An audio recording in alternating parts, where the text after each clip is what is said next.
¿Qué tal, amigos? Bienvenidos una vez más a su programa Testigos de Jesús, donde nuestro único objetivo es que ustedes puedan ver cómo el Señor Jesús ha trabajado en nuestras vidas y cómo en nosotros, humanos comunes y corrientes, pecadores, Él se manifiesta y logra hacer cosas maravillosas, únicamente por el gran amor que nos tiene.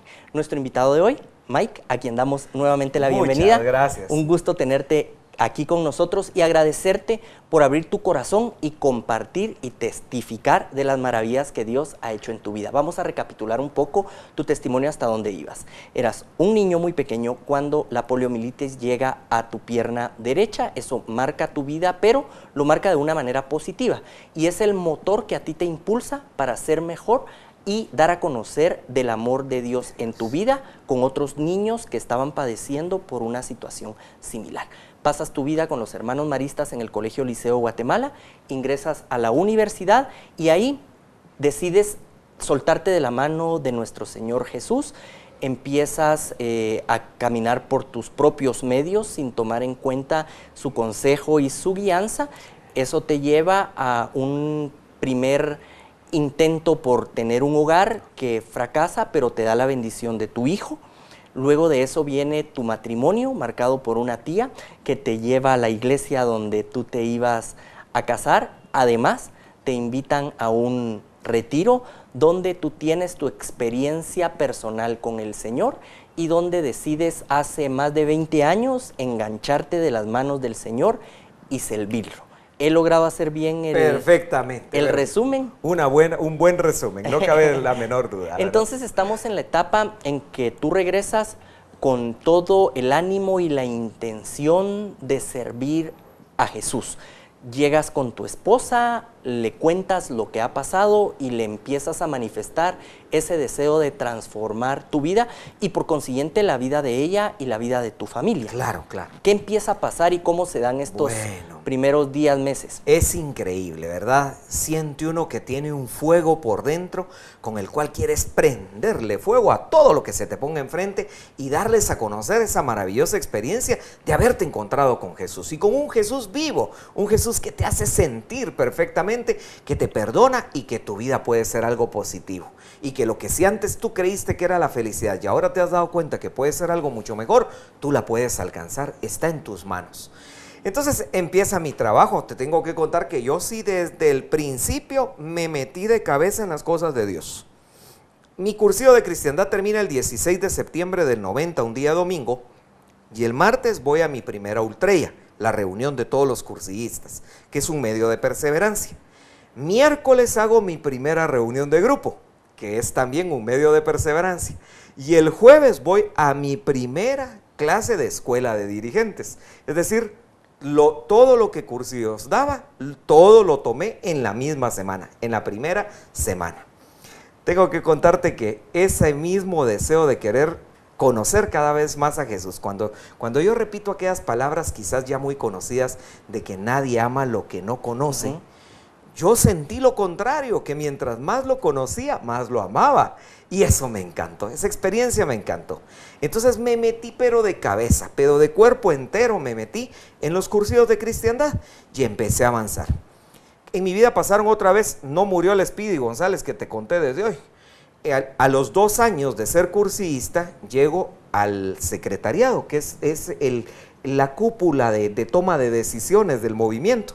Cosa que para mucha gente era inaudito porque este es un movimiento un tanto tradicionalista donde la gente para llegar a algo como eso pasa 10, 11 años.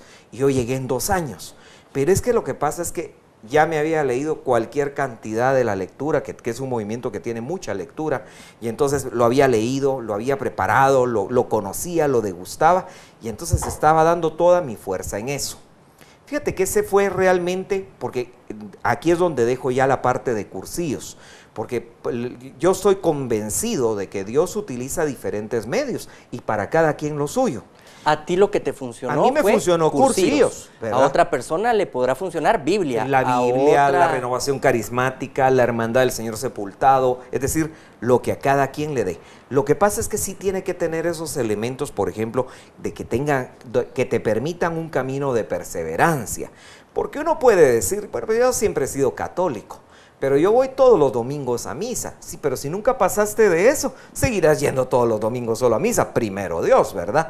Pero puede ser que te pierdas. Tú necesitas hacer comunidad, y la comunidad, si además te lleva a formarte, entonces estás teniendo cabal otra vez aquellas 3 patitas que ya mencioné, ¿verdad? La formación, que es esa pata floja que tenemos los católicos, pero cada día te puedes tú formar más en tu fe, no quedarte satisfecho con la catequesis de tu primera comunión. Pero me gustaría hacer una acotación. Los católicos tenemos esa pata floja de la formación, porque esa es la pata que es responsabilidad de cada uno. Claro. Entonces, no es la pata que es responsabilidad de la iglesia. Digamos, yo como católico tengo que buscar dónde formarme, claro, tengo que leer la Biblia a diario, tengo que orar a diario, tengo que asistir a grupos de cursillos, grupos de la parroquia, empezar un grupo en mi casa, porque eso no es una responsabilidad de la iglesia, porque esta ya es una responsabilidad de la relación que yo tengo con Jesús. Entonces ya es una responsabilidad que tengo con Él y tengo que echar punta. Totalmente, así es. Y entonces fíjate que ese paso hay que darlo, porque si uno dice, yo estoy dispuesto a seguir a Jesús, pero ¿qué estás haciendo para seguirlo? Si no estás formándote, no estás mejorando tu relación personal con Él y no estás poniendo en acción, no estás poniendo tú al servicio de los demás lo que estás aprendiendo. Ay Dios, lo más que te puede dar, como dice Martín Valverde, es hinchazón, ¿verdad? Totalmente. Pero de hinchazón un día se estalla y ahí se termina. Y esto no es un camino que te lleva a una vida que se termina, te lleva a una vida que es eterna y eternamente feliz. Entonces empiezas full injection con... Totalmente, mira, metido en todo lo que tenía que estar, pero con toda la energía del mundo y jalando a mi esposa. Entonces aquí cuento que ese es uno de los factores que yo creo que ha sido de éxito en el camino familiar. ¿A los cuántos años de haber empezado tu matrimonio invitas al Señor a que sea parte de ese matrimonio? Bueno, fue a los pocos meses, porque nosotros nos casamos en julio y en septiembre yo fui al cursillo. Entonces fíjate que pasaron 2 meses y mi esposa va al cursillo a los 6 meses. Entonces ella ya empezó a hablar el mismo idioma conmigo. Yo cuento que cuando dicen aquel dicho que detrás de alguien que tal vez le toca ser figura pública, siempre hay una mujer que es la que lo está apoyando, o un esposo que está apoyando, sin pensar en nuestra señora vicepresidenta, ¿verdad? Bueno, pero es buen ejemplo para eso. Pues fíjate que así de sencillo, es porque muchas veces es el apoyo que uno necesita, y Lisette para mí ha sido el apoyo. Si hay personas en este momento que están en su casa y están pensando en empezar un matrimonio, están pensando en empezar una familia, pero que no quieren invitar a Jesús a que esté ahí desde el noviazgo, ¿qué les recomendarías? Bueno, mira, sería cometer un error garrafal desde el principio. ¿Por qué? Porque van a pensar, entonces como pensé yo, en lo material, en todo lo que es comodidad, en todo lo que les puede dar si tú quieres una posición, pero va a hacer falta lo más importante. Porque ahí te acuerdas que cuando empieza uno también la vida de casado, también empieza uno a aburrirse, empieza a darse uno cuenta que habían cosas en la novia o en el novio que uno nunca conoció, pero que en el esposo salta a la vista, ¿verdad? Ronca uno, ¿verdad? La otra amanece despeinada y así nunca la viste, entonces dice, me la cambiaron. No, es la realidad de la vida que tiene uno que afrontar. Y si uno no tiene algo que te impulse a darle valor a lo que ahora tienes, pues posiblemente lo que busques es cambiarlo, ¿verdad? Y no se trata de eso. Entonces fíjate que a mí me pasó eso, que tuvimos con Lisette el vínculo de Dios para empezar a trabajar por nuestra familia. Y ahí surge algo interesante. En ese mismo momento viene a vivir conmigo mi hijo mayor, el que ya estaba, que vivía con su mamá y luego viene a vivir conmigo. Entonces fíjate que yo siempre lo he pensado y lo he agradecido mucho en Lisette, porque a ella tuvo que empezar sus años de matrimonio ya con un hijo que no lo esperaba. Y un hijo adolescente. Y un hijo, pues ya era grande, era un niño en ese entonces, debe haber tenido 6 años más o menos. Y entonces fíjate que empezamos de esa manera, pero pues no fue fácil. Pero yo creo que Dios fue el que fue llenando nuestro espacio y el que nos fue haciendo entender la situación. Los dos ya trabajando en para los las cosas canilos del Señor, tu hijo ya viviendo, entonces de ahí para adelante si tu vida ha sido un lecho de rosas. Bueno, pues ahí es donde vienen tal vez los dolores más grandes, porque fíjate que resulta que, bueno, hay una cosa que no quisiera dejar en el tintero, porque alguien podría estarme viendo ahorita, sé que más de alguna señora, alguna mujer me está viendo ahorita y diría ella, dichosos que ellos como pareja pudieron. Yo quiero servir al Señor, pero mi esposo no va a la iglesia. Entonces yo les explico siempre que eso no es lastre, ni es ancla para dejar de hacerlo. Porque por la oración de uno puede venir el otro, y aunque no viniera, pero si la iglesia y su enseñanza, y Cristo especialmente, vienen de regreso y entran a tu hogar, aunque tu marido nunca haya ido. Y aquí yo Eso quiero es hacer algo una importante. pausa. Tú le acabas de hablar a las señoras que nos están viendo y yo quiero hablarle a los señores, porque es de usted, señor, la responsabilidad de ser cabeza y guía de ese hogar. Y no solo en las cuestiones económicas, porque muchos se escudan, es que como yo soy el proveedor y traigo el pan a esta casa, entonces soy el que mando. Y no, usted tiene que mandar en las cuestiones de Dios primero en su casa. Claro. Tiene que mandar en la educación de sus hijos y tiene que tratar a su mujer como un vaso frágil, con todo el cuidado y todo el amor. Luego de esta pausa comercial, regresamos a tu testimonio.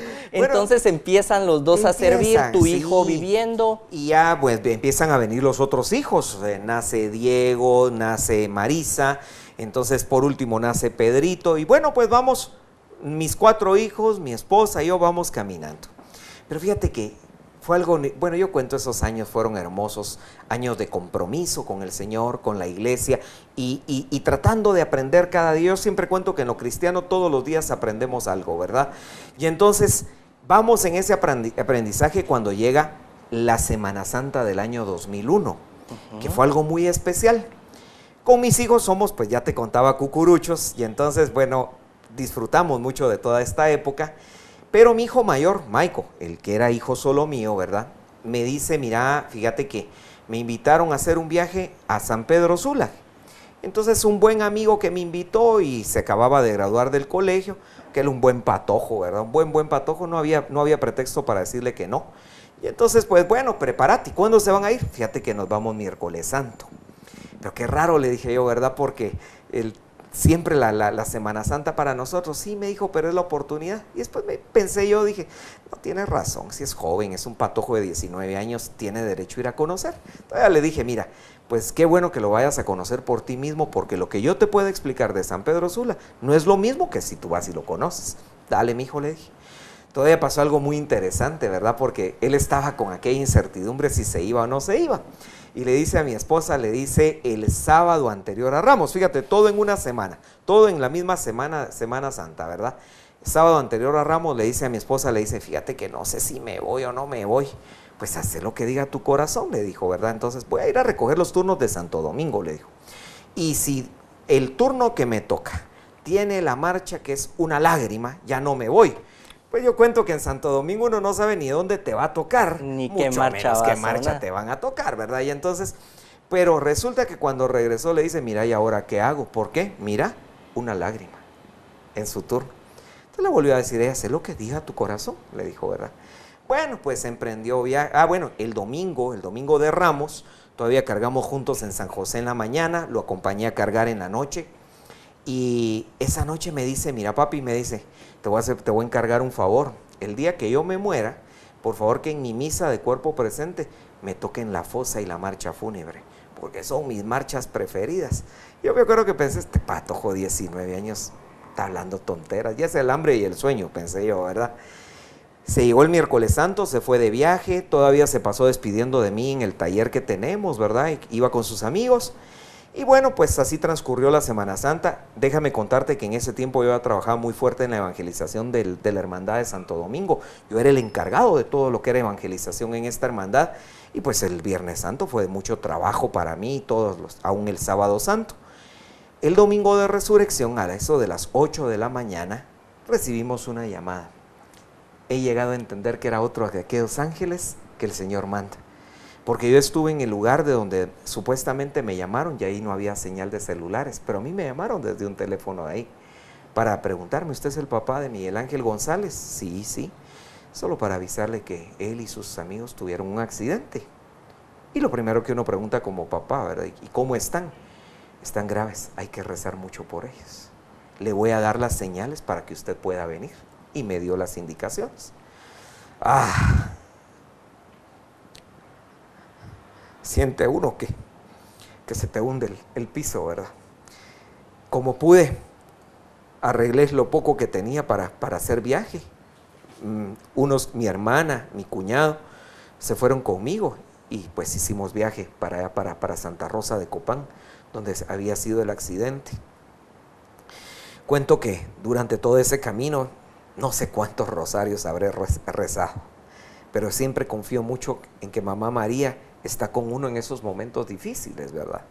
Y entonces rezamos mucho, llegamos a la frontera del Florido, imagínate cómo está una frontera el domingo de resurrección, ¿verdad? Y la gente ahí fue tan linda, nos dejaron pasar con tanta facilidad, no tengan pena, ustedes son los familiares, vayan. Y entonces seguimos nuestro camino, pasamos por una gasolinera allá muy cerquita del lugar del accidente. Me acuerdo que la que nos atendió, muchos años después volví a visitar la gasolinera esta y recuerdo con qué cariño me trató la patoja que me atendió ahí. Y entonces me dio las indicaciones por dónde seguir, pero no me dio más información.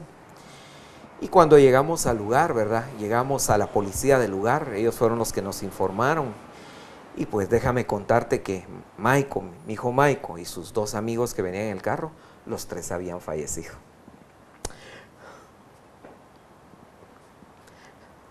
Maico había sido el primero en morir de los tres. Murió exactamente en el lugar del accidente, del choque.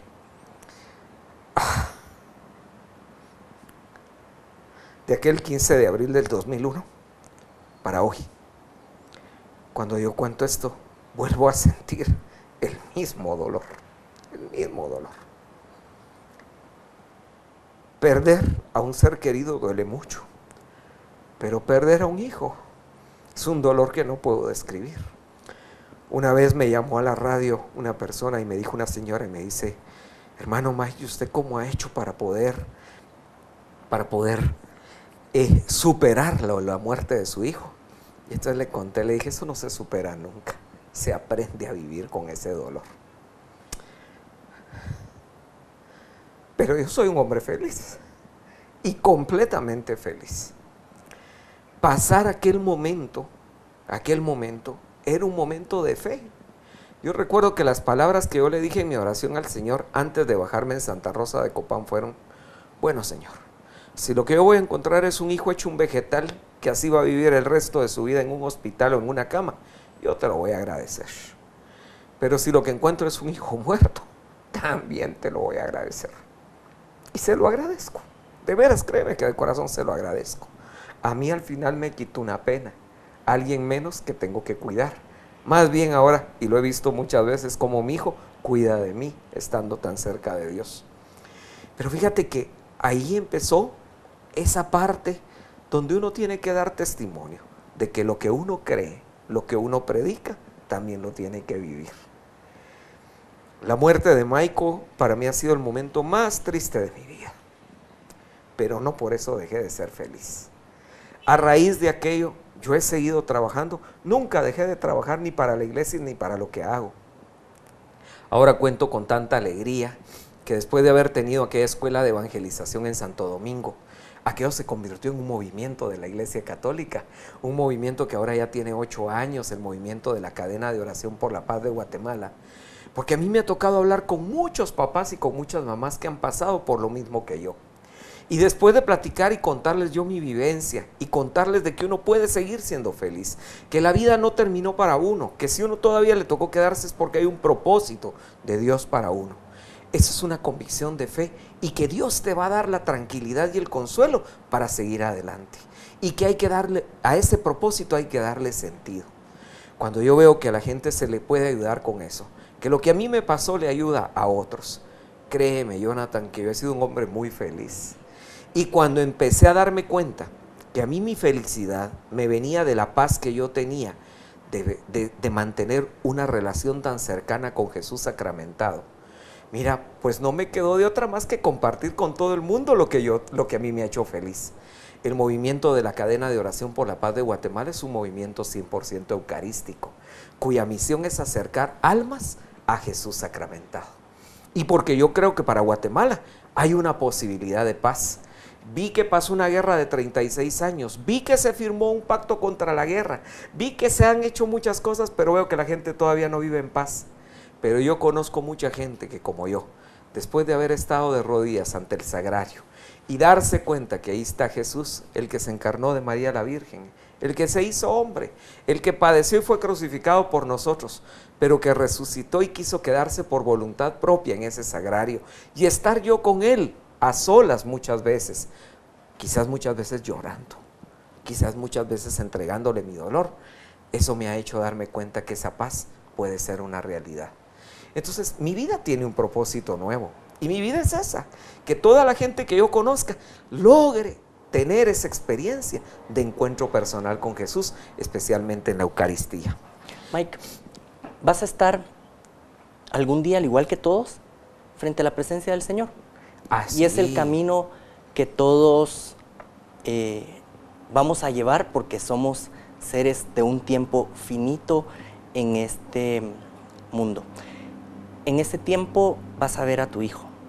Claro. Ahí va a estar Mike y vas a poder compartir con Jesús y con Mike toda tu experiencia de este tiempo. Cómo ha sido este tiempo que no lo has tenido y cómo tú atesoraste esos 19 años que él estuvo aquí contigo y no te quedaste enganchado por los 19 más que no pudiste vivir con él, sino realmente lo entregaste al Padre, que es a donde todos regresamos. Si en este momento hay alguien en la televisión que nos está viendo y que está pasando por un momento igual, la pérdida de un hijo, de la misma manera en que Dios lo perdió, cuando nos dio a Jesucristo para que pagara por nuestros pecados, ¿qué le dirías? Nunca entendí mejor a la Santísima Virgen María como cuando me pasó esto. Y es lo que le diría a usted en este momento. Refúgiese en Dios y refúgiese de corazón y entréguele a Dios todo el dolor y ese ser querido que usted cree haber perdido. No lo perdió, lo ganó, porque ahora estando en la presencia de Dios puede cuidar mucho mejor de usted. Él está pendiente de usted y ¿sabe qué es lo más lindo? Uno se da cuenta a lo largo de la vida que eso que la iglesia ha llamado esa comunión de los santos, esa comunión que tenemos los que estamos aquí todavía cumpliendo algún propósito y los que ya viven en la presencia de Dios, hay algo que nos une y eso es la iglesia triunfante. Mira, yo cuento vivencias de que han habido momentos donde yo he sentido la presencia de mi hijo. Hace algunos 8 años más o menos pasé por una crisis de un riñón que se me tapó. Y yo te puedo contar que me estaba muriendo. Ya te conté que yo soy muy llorón para todo eso de inyecciones y esas cosas. Y cuando ya me iban a entrar a la sala de operaciones, me dice el anestesista, mire, usted está muy tranquilo. Ay, Dios, entonces póngame bien sus aparatos que no están marcando bien. Le dije, me estoy muriendo, le dije. No puede ser, me dijo, fíjese que todos sus signos vitales y todos son los de una persona muy tranquila. Es más, me llama la atención que esté tan tranquilo. Pues qué raro, le dije, porque de veras si usted supiera. Y recuerdo las palabras de él, no nos conocíamos, me dice. No, mire, usted solo confía en Dios, porque Dios es el que hace todo. Dios es el que lo va a intervenir. Nosotros solo somos instrumentos. Entonces le dije, doctor, yo soy creyente, le dije. Y antes fui a que me dieran la unción de los enfermos, le dije. Y entonces, entonces esa es su tranquilidad, me dijo. Y se entró. ¿Y a qué huele un quirófano? Yo siempre digo, huele a medicinas, ¿verdad? Huele a anestesia, huele feo. Pero en aquel momento, y cuento que los papás conocemos a nuestros hijos hasta por el olor. Y yo olía a Maico, a mi hijo Maico ahí. Y yo sentía que él estaba conmigo. Esa por decirte una de esas quizás un poquito peliculescas. Pero yo todos los días le hablo. Yo todos los días tengo en mis oraciones un momento para él, para pedirle que nos cuide, a la familia, que esté pendiente de nosotros, ¿verdad? Que ponga chispudo a mi ángel de la guarda, ¿verdad? Que lo ponga pilas, porque yo a veces me descuido mucho. Pero fíjate que yo aprendí a ser feliz. Yo soy un hombre completamente feliz. Y todo lo que trabajo para el Señor, todo lo que hago con el movimiento, con los medios de comunicación, que es donde el Señor también me ha hecho un llamado concreto, es esto, a compartir mi vida y a compartirla de que se puede ser feliz, pero no solamente un poquito feliz, se puede ser completamente feliz. Yo soy un hombre que tengo mis enfermedades, mis necesidades, sigo teniendo pasiones dominantes, aunque ahora ya puedo manejarlas mejor. Tengo mis defectos, tengo muchas cosas malas, pero tengo a Dios. Y teniendo a Dios de mi parte, yo he encontrado la felicidad y algo que me hace muy, pero muy feliz a la vez, puedo hacer feliz a otra persona que tal vez anda buscando esto. Y eso es el deseo de compartir mi vida. Mike, muchas gracias por este testimonio de vida, por abrir tu corazón, por contarnos cómo el Señor ha trabajado en tu vida y cómo tú has tomado la decisión de trabajar para otros sirviendo al Señor. A usted que nos ve allá en casa, le hacemos la invitación. Rompa ese círculo de miedo, de temor, de no hablarle de Dios a otras personas. Cuente y testifique de las maravillas que Dios ha hecho en su vida, porque hay muchas personas allá afuera que necesitan conocerle, amarle y seguirle. Y si usted es dócil, dobla sus rodillas, le entrega su corazón al Señor y se pone a trabajar en el servicio del Señor, Él estará a su lado y le acompañará por todos los caminos. Esto ha sido una emisión más de su programa Testigos de Jesús.